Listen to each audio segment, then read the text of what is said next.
Hello दोस्तों 18 जनवरी 2023 का जो साइंस का पेपर हुआ था, पेपर 2 का, उसके सारे क्वेश्चन को हम लोग करने जा रहे हैं। तो चलिए शुरुआत करते हैं और एक एक क्वेश्चन को हम लोग देखते हैं। तो दोस्तों पहला जो क्वेश्चन है वो पूछा है कि यहाँ पे कुछ इंडिकेटर दिया है, कुछ सूचक दिया हुआ है और आपको पहचानना है जो कौन सा विलियन जो है वो एसिडिक है, बेसिक है। ठीक है, तो देखिए टर्मरिक मतलब हल्दी दिया गया है और ए में डालता है तो टर्मरिक में कोई बदलाव नहीं आता है। ठीक है, उसके बाद बी में डालता है तो रेडिश ब्राउन हो जाता है और सी में डालता है तो येलो रहता है। तो देखिए टर्मरिक का जो कलर होता है वो क्या होता है, येलो होता है। और आपको कवर बता चुके हैं, जब टर्मरिक को हम लोग एसिड में डालेंगे तो कोई फर्क नहीं पड़ेगा, येलो का येलो रहेगा। और जब उसको हम लोग बेस में डालेंगे तो क्या होगा, बेस के साथ वो क्या करेगा, रेडिश ब्राउन कलर का हो जाएगा। ठीक है, भूरा कलर का हो जाएगा। तो ये क्या हो गया, आपका बेस हो गया। और येलो का येलो रहेगा, येलो का येलो कब रहेगा, जब उसको हम न्यूट्रल सॉल्यूशन में रखेंगे, उदासीन सॉल्यूशन में रखेंगे तब। लेकिन यहाँ पे तो उदासीन कहीं ऑप्शन है ही नहीं, इसका मतलब यहाँ पे येलो ही रहेगा कब, जब उसको हम लोग एसिड में डालेंगे तब। ठीक है, तो टर्मरिक के हिसाब से जो ए सॉल्यूशन है वो एसिडिक सॉल्यूशन हो जाएगा, बी जो होगा बेसिक हो जाएगा और सी जो होगा आपका एसिडिक हो जाएगा। तो यहाँ पे देखिए कौन सा ऑप्शन है, तो देखिए यहाँ पे एसिडिक, बेसिक और एसिडिक, बेसिक और एसिडिक, चौथा ऑप्शन आपका क्या हो जाएगा, सही हो जाएगा। आपको अगला चेक करने की जरूरत भी नहीं है, अगला से भी चेक कर सकते हैं। फिनोल्फथालीन जो होता है एसिड में, आपको याद रखना है क्या होता है, कलरलेस होता है। और बेस में क्या होता है, पिंक हो जाता है। और न्यूट्रल रहेगा, या अगर वो फिर एसिड में है तो क्या हो जाएगा, कलरलेस हो जाएगा। तो यहाँ पे अगर न्यूट्रल ऑप्शन दे देता तो भी यहाँ पे आपका क्या हो जाता, सही हो जाता है। लेकिन ये क्वेश्चन जो है यहाँ पे आपका देखिए, यहाँ पे न्यूट्रल कहीं पे है नहीं, एसिडिक है, इसीलिए यहाँ पे भी क्या हो जाएगा, एसिड हो जाएगा। ठीक है, न्यूट्रल भी यहाँ पे सही हो सकता था बट ऑप्शन में आपका नहीं है, इसीलिए चौथा ऑप्शन आपका क्या हो जाएगा, सही हो जाएगा। ठीक है, तो देखिए एसिड बेस पे बार बार क्वेश्चन पूछता है, टर्मरिक हो, फिनोल्फथालीन हो, मिथाइल ऑरेंज हो, ठीक है, या लिटमस पेपर हो, ब्लू लिटमस पेपर हो या रेड लिटमस पेपर हो, इस पर बार बार प्रश्न पूछता है, इसीलिए इसको आप अच्छे से ध्यान दीजिए। अगला क्वेश्चन है, in which of the following situation water can not be use to extinguish fire. तो कहने का मतलब है निम्नलिखित में से कौन से कंडीशन में हम लोग पानी के द्वारा हम लोग आग को नहीं बुझा सकते हैं। ठीक है, तो आप एनसीईआरटी पढ़े होंगे, हम ही पढ़ा है तो कवर आपको बता चुके हैं। अलग अलग केस में हम लोग अलग अलग चीज़ों से आग को बुझाते हैं। ठीक है, पानी का इस्तेमाल हम लोग हर एक जगह नहीं कर सकते हैं। जैसे अगर ऑयल में तेल लग जाए वहाँ पे पानी का इस्तेमाल नहीं हो सकता है, इलेक्ट्रिसिटी में अगर आग लग जाए तो वहाँ पे भी हम लोग पानी का इस्तेमाल नहीं कर सकते हैं। ठीक है, तो देखिए fire cause by would, would में अगर लकड़ी में अगर आग लगता है तो पानी सब बुझा सकते हैं। लेकिन इलेक्ट्रिकल शॉर्ट, ठीक है, इलेक्ट्रिकल शॉर्ट लगता है वहाँ पे आग लगेगा तो वहाँ पे पानी का इस्तेमाल नहीं कर सकते हैं। Fire cause by explosion in car, car में अगर एक्सप्लोजन होता है तो क्या होगा, तेल टंकी भी फटेगा और तेल के द्वारा पूरा लेयर बन जाएगा, तो वहाँ पे भी पानी काम नहीं करेगा। कहीं पानी क्या होता है, पानी भारी होता है, वो नीचे चल जाएगा, तेल ऊपर आ जाएगा। इसीलिए ठीक है, तेल वाला मामला में तेल में अगर आग लगा है तो वहाँ पे भी आप पानी का इस्तेमाल नहीं कर सकते हैं। ठीक है, तो कार अगर एक्सप्लॉइट होता है तो उसमें भी इस्तेमाल नहीं हो सकता है, और शॉर्ट सर्किट लगता है वहाँ पे भी हम लोग पानी का इस्तेमाल नहीं कर सकते हैं आग को बुझाने में। ठीक है, तो बी और सी हो जाएगा आपका सही ऑप्शन। तीसरा ऑप्शन आपका क्या हो जाएगा, सही हो जाएगा, क्योंकि यहाँ पे क्वेश्चन था कौन सा कंडीशन में हम लोग पानी का इस्तेमाल आग को बुझाने में नहीं कर सकते हैं। ठीक है, अगला क्वेश्चन है, bags with wide steps are prefer to carry heavy loads, the reason for this is. देखिए ऐसा क्वेश्चन बार बार पूछ रहा है, बैग्स का जो स्ट्रिप होता है आप वैसे बैग को प्रीफर कीजिएगा जिसका पट्टी जो है चौड़ा है। पट्टी क्या होना चाहिए, चौड़ा। पतला पट्टी रहेगा तो ज़्यादा प्रेशर लगाएगा, चौड़ा पट्टी होगा तो प्रेशर क्या लगाएगा, कम लगाएगा, क्योंकि यहाँ पे एरिया क्या होगा, बढ़ जाएगा। ठीक है, क्योंकि प्रेशर का फॉर्मूला होता है फोर्स अपॉन एरिया। ठीक है, एरिया जितना ज़्यादा होगा प्रेशर उतना क्या होगा, कम होगा, इसलिए पतला पट्टी के जगह पर हम लोग मोटा पट्टी वाला बैग लेते हैं। ठीक है, अब देखिए इसमें ऑप्शन को चुनिए, बताना है। संपर्क के क्षेत्रफल में वृद्धि से डाले गए दाब में वृद्धि हो जाती है, नहीं, दाब में क्या होता है, कमी हो जाता है। संपर्क के क्षेत्रफल में वृद्धि से डाले गए बल में वृद्धि होता है, बल का यहाँ पे कोई मतलब नहीं है, यहाँ पे आपको दाब को देखना है। ठीक है, संपर्क के क्षेत्रफल में वृद्धि से डाले गए दाब में हास होता है, मतलब कमी होता है, तो ये ऑप्शन क्या हो जाएगा, सही हो जाएगा। इसका मतलब तीसरा ऑप्शन क्या हो जाएगा, सही हो जाएगा। ठीक है, क्योंकि संपर्क कॉन्टेक्ट एरिया जितना ज़्यादा होगा उतना ही प्रेशर क्या हो जाएगा, कम हो जाएगा, इसीलिए तीसरा ऑप्शन क्या होगा, सही हो जाएगा। ठीक है, अगला क्वेश्चन है, स्पीड ऑफ लाइट, लाइट का स्पीड दिया गया है, अलग अलग मीडियम में किस तरह चेंज हो रहा है। ठीक है, तो आपको कई बार बता चुके हैं, जब भी लाइट एक मीडियम से दूसरे मीडियम में जाएगा, ठीक है, तो यहाँ पे अगर रेयर होगा, रेयर मीडियम, और यहाँ पे क्या होगा, डेंसर, तो याद रखिएगा डेंसर में लाइट का स्पीड क्या होता है, कम होता है, और रेयर मीडियम में क्या होगा, लाइट का जो स्पीड है या किसी भी वेव का स्पीड जो होता है बढ़ जाता है, ध्यान रखिएगा। ठीक है, चलिए अब एक एक ऑप्शन को हम लोग देखते हैं।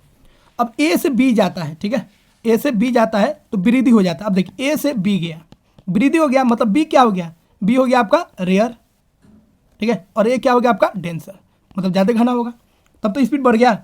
फिर बोलता है बी से सी, बी से सी कम हो जाता है, तो बी से सी में कम हो जाता है, मतलब ये हो गया डेंसर और ये हो गया आपका रेयर, ठीक है। उसके बाद सी से डी, सी से डी अगर बात करता है, सी से डी क्या होता है, कमी हो जाता है, तो ये क्या हो गया डेंसर और ये क्या हो गया रेयरर, ठीक है।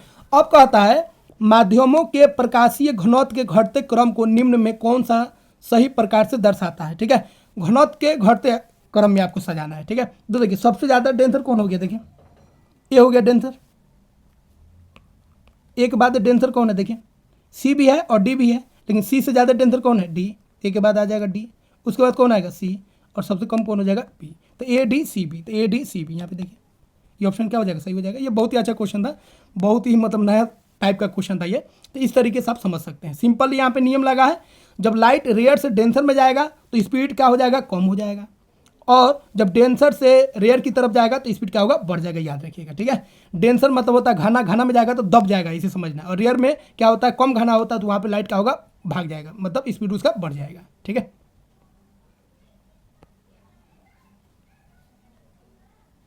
अगला क्वेश्चन है, बुध की तुलना में शुक्र अधिक गर्म है, अपितु बुध की अपेक्षा यह सूर्य से अधिक दूरी पर है। Venus is hotter than Mercury, though it is farther from the sun than Mercury. Venus जो है मरकरी से दूर होता है, मतलब सन से अगर दूरी के हिसाब से बात करेंगे तो सबसे नजदीक मरकरी हो जाएगा, और उससे दूर कौन होगा, वेनस होगा, जिसको हम लोग क्या बोलते हैं, उसको हम लोग बोलते हैं शुक्र। तो बुध से शुक्र जो होता है दूर होता है, फिर भी शुक्र जो होता है बहुत गर्म होता है, हम लोग पढ़े भी हैं, सबसे चमकीला होता है, सबसे गर्म ग्रह वही होता है, शुक्र होता है। अब उसका कारण दिया है, शुक्र पूर्व से पश्चिम की ओर परिक्रमा करता है, तो शुक्र जो होता है पूर्व से पश्चिम की ओर घूमता है, इसे क्या मतलब, इसे कोई मतलब नहीं है, तो ये स्टेटमेंट सही है और ये भी स्टेटमेंट क्या है, सही है, लेकिन नीचे वाला उसका कारण तो नहीं है। शुक्र जो है, वेनस जो है वो ईस्ट से वेस्ट घूमता है, मतलब पूर्व से पश्चिम घूमता है, तो उसको गर्मी से कोई लेना देना है नहीं, ठीक है। तो क्या हो जाएगा, पहला ऑप्शन भी सही हो जाएगा, दूसरा ऑप्शन भी सही हो जाएगा, इसका मतलब दोनों सही है, लेकिन नीचे वाला जो है व्याख्या उसका नहीं है, ठीक है। तो कौन हो जाएगा, दूसरा ऑप्शन क्या हो जाएगा, सही हो जाएगा। अगला क्वेश्चन है, तो अगला क्वेश्चन बहुत इजी क्वेश्चन है, देखिए अब इसमें आपको सब्सटेंस को चुनना है, ठीक है। तो देखिए साइट्रिक एसिड जो है, साइट्रिक एसिड कहाँ से मिलेगा, तो ऑप्शन देखिए, ए में कौन है, संतरा है, नींबू है, तो संतरा में भी होता है, नींबू में भी होता है। अच्छा अब बी को देखिए, बी दही, तो दही का एक ही है लैक्टिक एसिड, ठीक है, तो लैक्टिक एसिड वाला कौन है, देखिए ये दोनों होगा, बी इसमें नहीं है तो ये भी नहीं होगा, ये भी नहीं होगा, ठीक है। अगले चींटी का डंक, चींटी का डंक में कौन होता है, फॉर्मिक एसिड होता है, फॉर्मिक एसिड देखिए किस में है, ये दोनों में, फॉर्मिक एसिड यहाँ पे है, यहाँ पे ऑक्जेलिक है, तो ये गलत हो गया, तो कौन ऑप्शन हो जाएगा, दूसरा ऑप्शन सही हो जाएगा, ठीक है। और हाइड्रोक्लोरिक अम्ल का दिया है यहाँ पे, जो हम लोग टॉयलेट को साफ करते हैं उसमें कौन एसीएल होता है, याद रखिएगा एसीएल होता है, ठीक है, हाइड्रोक्लोरिक एसिड, इसीलिए दूसरा ऑप्शन क्या हो जाएगा, सही हो जाएगा, सिंपल क्वेश्चन था।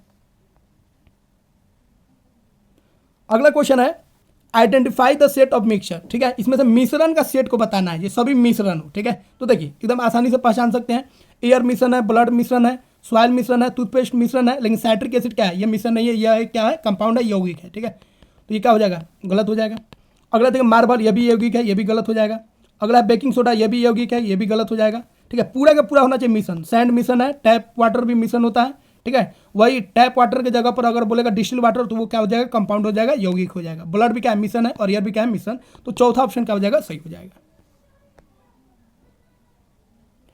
अगला क्वेश्चन है, मिश्र धातुओं के संदर्भ में निम्नलिखित में से कौन सा कथन सही नहीं है। देखिए मिश्र धातु जो बनता है, ठीक है, धातु और अधातु के मिश्रण से या धातु और धातु के मिश्रण से, ठीक है, जो समांगीय मिश्रण होता है, जो होमोजेनियस मिक्सचर बनता है, उसी को हम लोग क्या बोलते हैं, मिश्र धातु बोलते हैं, जिसको इंग्लिश में हम लोग क्या बोलते हैं, एलवाई बोलते हैं। एलवाई का बहुत सारे एग्जाम्पल है, ब्रास, ब्रॉन्ज, स्टील, ठीक है, ये सब बहुत सारे एग्जाम्पल है। अब देखिए एलवाई जो होता है मेटल, याद रखिएगा मेटल से कम मेल्टिंग पॉइंट होगा, मेल्टिंग पॉइंट इसका क्या होगा, कम होगा, और मेटल का क्या होता है, ज़्यादा होता है। दूसरा ये क्रोजन रेसिस्टेंस होगा, एलवाई में जंग नहीं लगता है मेटल की तुलना में, ठीक है। उसके बाद एलवाई जो होता है लचीला होता है, ध्यान रखिएगा, और एलवाई जो होता है लचीला होता है, उसके बाद इसका मेल्टिंग पॉइंट कम होता है, क्रोजन इसमें नहीं लगता है। उसके बाद ये हार्डर होता है, क्या होता है, हार्डर, ठीक है, ये सब ध्यान रखिएगा। तो ये धातुओं से अधिक कठोर होते हैं, सही बात है। ये संक्षारण रोधी होते हैं, मतलब इसमें जंग नहीं लगता है, क्रोजन नहीं लगता है, सही बात है। इनका गलनांक धातुओं की अपेक्षा ऊंच होता है, ये गलत बात है, ठीक है। इनका जो गलनांक होता है धातु की अपेक्षा क्या होता है, कम होता है। जिस धातु का आप एलवाई बनाइएगा जो एलवाई बनेगा उसका मेल्टिंग पॉइंट उस धातु से क्या होगा, कम होगा। ठीक है, अगला है ये धातुओं की तुलना में अधिक तन होते हैं, सही बात है, ये धातु की तुलना में अधिक डक्टाइल होते हैं, अधिक लचीला होते हैं, तन होते हैं। ठीक है, तो कौन ऑप्शन गलत हो जाएगा, तीसरा ऑप्शन क्या हो जाएगा, गलत हो जाएगा। तीसरा ऑप्शन को चुन लिया है क्योंकि यहाँ पे आपको चुनना था गलत ऑप्शन को। अगला क्वेश्चन है रोग को उसके उत्पारक जीव से सुमेलित करना है। बहुत सिंपल क्वेश्चन है। अब देखिए मलेरिया बार बार आपको याद होगा, प्रोटोजोआ। क्षय रोग मतलब टीबी किससे होता है, जीवाणु से। हेपेटाइटिस किससे होता है, बहुत फेमस क्वेश्चन है, विषाणु से। और रिंग वर्म किससे होता है, तो फंगी से होता है, कवक से होता है। तो इस तरह आप मिलान कीजिएगा तो ए का 3 हो जाएगा, ठीक है, बी का 2 हो जाएगा, ठीक है, और सी का क्या हो जाएगा 4 हो जाएगा, और डी का 1 हो जाएगा। मतलब दूसरा ऑप्शन क्या हो जाएगा, सही हो जाएगा। अगला क्वेश्चन है, देखिए लंबा चौड़ा क्वेश्चन है, इसको ध्यान से, लंबा चौड़ा क्वेश्चन में थोड़ा सा आपको सावधानी बरतना पड़ेगा। ठीक है, तो मानव में ए जो है बहिस्रावी और अंतःस्रावी ग्रंथि दोनों है। ए जो है दोनों ग्रंथि है, ठीक है, अंत भी है और बहिस्रावी भी है। ठीक है, अंतःस्रावी भी ग्रंथि है और बहिस्रावी भी ग्रंथि है। ठीक है, तो यहाँ पे ऑप्शन दिया है, ए में दिया है पीयूष, अग्नाशय, अग्नाशय, अंडाशय। तो अंडाशय से तो यहाँ पे होगा नहीं। अब ई दोनों में आपको चुनना है। ठीक है, आगे बढ़िए। यह बी हार्मोन उत्पन्न करता है। ठीक है, बी हार्मोन को क्या करता है, उत्पन्न करता है। उसके बाद है जिसका अपर्याप्त उत्पादन, ठीक है, अगर कमी होगा इसका तो सी बीमारी को जन्म देता है। ठीक है, तो देखिए इंसुलिन से क्या होता है, मधुमेह होता है, सही बात है। अगला है इस रोग स्थिति में व्यक्ति अपने मूत्र में, देखिए यहीं से आपको अब समझ जाना है, मूत्र में डी उत्सर्जित करता है। ठीक है, चौथा ऑप्शन को देखिए, चौथा ऑप्शन क्या है, लवण। यहाँ पे चौथा ऑप्शन क्या है, लवण। चौथा ऑप्शन क्या है, शर्करा। तो मूत्र से, ठीक है, यूरिन से क्या निकलता है किसी बीमारी में, याद कीजिए शर्करा निकलता है। अब यहाँ से आपको पता चल जाएगा, तीसरा ऑप्शन होगा। अब मिलाइए, अब आपको सही हो जाएगा। ठीक है, देखिए ए जो होता है बहिस्रावी और अंतःस्रावी ग्रंथि होता है, कौन, अग्नाशय होता है। उसके बाद यह जो होता है क्या निकालता है, इंसुलिन निकालता है। और इंसुलिन की कमी से क्या होता है, मधुमेह रोग होता है जिसको डायबिटीज बोलते हैं। और डायबिटीज में क्या होता है, बहुत बार यूरिन से क्या निकलता है, ठीक है, शर्करा निकलता है, ठीक है, शुगर निकलता है। और यह जो होता है इस ग्रंथि का बहिस्रावी कार्य जो होता है ई के प्रक्रम में सहायता करता है। ठीक है, मतलब डाइजेशन में क्या करता है, हेल्प करता है। जो हम लोग खाते हैं, जो ग्लूकोज बनता है उसको तोड़ता है। ठीक है, कौन तोड़ता है, अग्नाशय। और यही जब इसका कमी हो जाता है, मतलब अग्नाशय तोड़ता नहीं है, मतलब ये इंसुलिन देता है और इंसुलिन तोड़ने का काम करता है। तो इंसुलिन की कमी से ही मधुमेह रोग होता है, याद रखिएगा। ठीक है, तो ये पाचन में हेल्प करेगा, याद रखिएगा। तो तीसरा ऑप्शन क्या हो जाएगा, सही हो जाएगा। अगला क्वेश्चन है निम्नलिखित कथनों में से क्या सत्य आपको बताना है। उत्सर्जन केवल पशुओं में होता है, गलत बात है। प्रकाश संश्लेषण प्रक्रिया के दौरान पौधे द्वारा मुक्त ऑक्सीजन की मात्रा श्वसन में ली गई मात्रा के समान है, ये भी बात गलत है। तो पौधे जो होते हैं ऑक्सीजन को लेते भी हैं, छोड़ते भी हैं, कार्बन डाइऑक्साइड को लेते भी हैं और छोड़ते भी हैं, ध्यान रखिएगा। लेकिन दोनों का मात्रा समान नहीं होता है। ठीक है, पौधे जो होते हैं ऑक्सीजन जो होते हैं कम लेते हैं और ज़्यादा छोड़ते हैं, और कार्बन डाइऑक्साइड अधिक लेते हैं और कम छोड़ते हैं, ध्यान रखिए। ऑक्सीजन के मामले में उल्टा है, ऑक्सीजन लेगा कम, छोड़ेगा ज़्यादा। कार्बन डाइऑक्साइड लेगा ज़्यादा और छोड़ेगा कम। ठीक है, दूसरा गलत हो जाएगा। तीसरा है पौधे केवल कायिक प्रवर्धन द्वारा प्रजनन करते हैं, गलत बात है। ठीक है, कायिक प्रवर्धन के अलावा, ठीक है, अलैंगिक और लैंगिक प्रक्रिया द्वारा भी पौधों में जनन होता है। अगला है पौधे जल को वाष्प एवं कार्बन डाइऑक्साइड के रूप में निष्कासित करते हैं। ठीक है, सही बात है, पौधे जो होते हैं जल को और कार्बन डाइऑक्साइड को क्या करते हैं, निष्कासित करते हैं, बाहर कर देते हैं पेपर के रूप में। ठीक है, तो चौथा ऑप्शन क्या हो जाएगा, सही हो जाएगा। बाकी तीनों ऑप्शन जो है पहला, दूसरा और तीसरा क्या था, गलत था। तो इसमें ये सही चुनना था, तो सही कौन हो जाएगा, फोर्थ ऑप्शन सही हो जाएगा। अगला है यहाँ पे आपको डोमेस्टिक पर्पस, ठीक है, घर के लिए कौन सा ईंधन आप चुनिएगा। तो देखिए ईंधन में ध्यान रखिए, फ्यूल अगर आपको चुनना है तो सबसे पहले आपको चुनना पड़ेगा वो या तो लिक्विड हो या तो गैस हो। ठीक है, लेकिन घर में अगर इस्तेमाल करेंगे तो गैसियस फॉर्म में नहीं, हम लोग रखेंगे उसको लिक्विड के फॉर्म में, मतलब अंदर रहेगा लिक्विड और बाहर आएगा तो वो गैस के फॉर्म में हो जाएगा। उसके बाद इसको जलने वाला जो ताप रहना चाहिए वो क्या रहना चाहिए, मीडियम रहना चाहिए। जल्दी जल जाएगा तो वो भी दिक्कत है, खतरा हो सकता है। ठीक है, तीसरा जो है इसका जो कैलोरीफिक वैल्यू जो होना चाहिए, जो हीट प्रोड्यूस होना चाहिए वो अधिक होना चाहिए। तो यहाँ पे देखिए कौन कौन होना चाहिए, सॉलिड तो होगा ही नहीं, इग्निशन टेम्परेचर लो हो ये भी ठीक नहीं है, ठीक है, हाई हो वो भी ठीक नहीं है। कैसा होना चाहिए, मॉडरेट होना चाहिए, याद रखिएगा। अच्छा फ्यूल के लिए जो इग्निशन टेम्परेचर होना चाहिए मॉडरेट होना चाहिए। तो मॉडरेट यहाँ पे भी है, लेकिन ये सॉलिड है तो लेंगे नहीं। तो मॉडरेट यहाँ पे देखिए क्या है, लिक्विड, लिक्विड है चलेगा, मॉडरेट है ठीक है, और कैलोरीफिक वैल्यू जो है मतलब इससे उष्मा क्या निकलेगा, हाई निकलेगा, तो ये भी सही है। तो ई जो है, ई वाला जो डोमेस्टिक पर्पस के लिए ई वाला जो फ्यूल है वो सही है, लिक्विड भी है और इग्निशन टेम्परेचर इसका मॉडरेट है, मीडियम है और इसका जो कैलोरीफिक वैल्यू है उसमें जो निकलेगा इसे वो भी हाई रहेगा, इसलिए ई ऑप्शन क्या है सही है। तो ई किस में है, दूसरा ऑप्शन में, दूसरा ऑप्शन क्या हो जाएगा सही हो जाएगा। अगला क्वेश्चन है, सम्मा ने पाया कि गुलाब के पौधों की पत्तियों में जलिका रूपी शिरा निवास है। उसने निष्कर्ष निकाला कि गुलाब के पौधों में टैप जड़ है, इसका निष्कर्ष कैसा है। ठीक है, तो देखिए जालिका रूपी अगर शिरा निवास होगा पत्ता का, तो उसका जो जड़ होता है वो कैसा होता है, टैप रूट होता है, जिसको मूल जड़ हम लोग बोलते हैं। तो सही बात है, तो क्या हो जाएगा सही है। अगला क्वेश्चन है, संवहन के प्रक्रम में ऊष्मा के स्थानांतरण के संदर्भ में निम्न में से कौन सा कथन सत्य है। तो संवहन आप जानते हैं गैस और लिक्विड, गैस और द्रव जो है गर्म होता है किसके कारण, संवहन के कारण। ठीक है, यह केवल गैसों में होता है, गलत बात है, गैस में भी होता है और लिक्विड में भी होता है।